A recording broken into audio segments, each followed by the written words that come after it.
Assembly with the second version of the LG knob that has the metal lining inside the knob is very, very simple. First, you've got to remove the shaft, very much like the first version. First thing you have to do is remove the plastic shaft so that it's not extending through the back cap. And the removal of that plastic shaft is the same, regardless which model of the knob that you have. It is identical. Using whatever tools you have by crushing the back. The second thing, though, is it's just as simple as the other retrofit. You just simply replace the cap back onto the unit. As long as the shaft is not sticking up through the cap, you're fine. You just simply lay the cap back on, make sure the holes line up. Make sure when you place the cap back onto the knob that you rotate that cap around until it sits properly. There is a little groove in there, and it will sit down, and you will feel it. It will be very obvious. But rotate it around.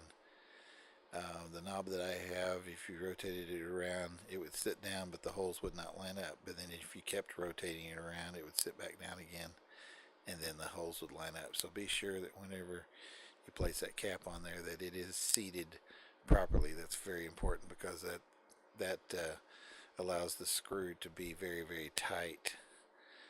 The other way, I don't think it's going to be very tight.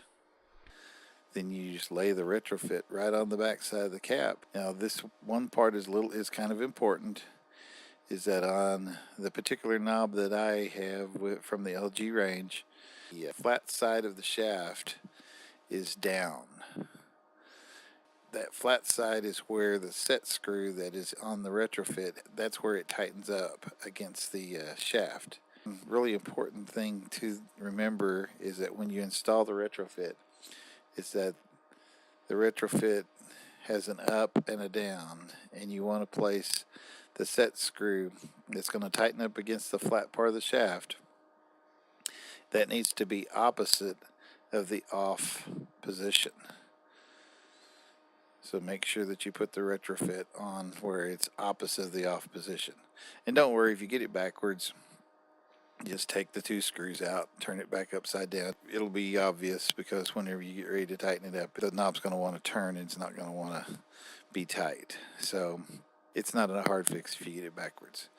But remember, the set screw goes opposite of the off position. Once you have the screws replaced back into your knob, in this installation the screws were plenty long enough. If your screws are not long enough, I have found that a number 6 sheet metal screw that is 5/8 inch long will work just fine in place of the screws.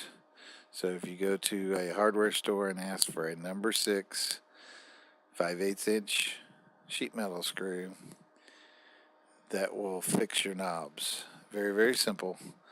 But all the trials that I have had with the knobs that I have been able to try with, the screws go right back together just fine with the screws that came with it. So all you need is just the retrofit, and you just lay it on the back side. Now, installation on the stove is very, very easy. Just place it onto the shaft, and the flat side of the shaft is going to be in the down position. And when you place it onto the shaft, you reach up underneath with Allen wrench that I've provided you. Simply just tighten it up, and you are ready to go.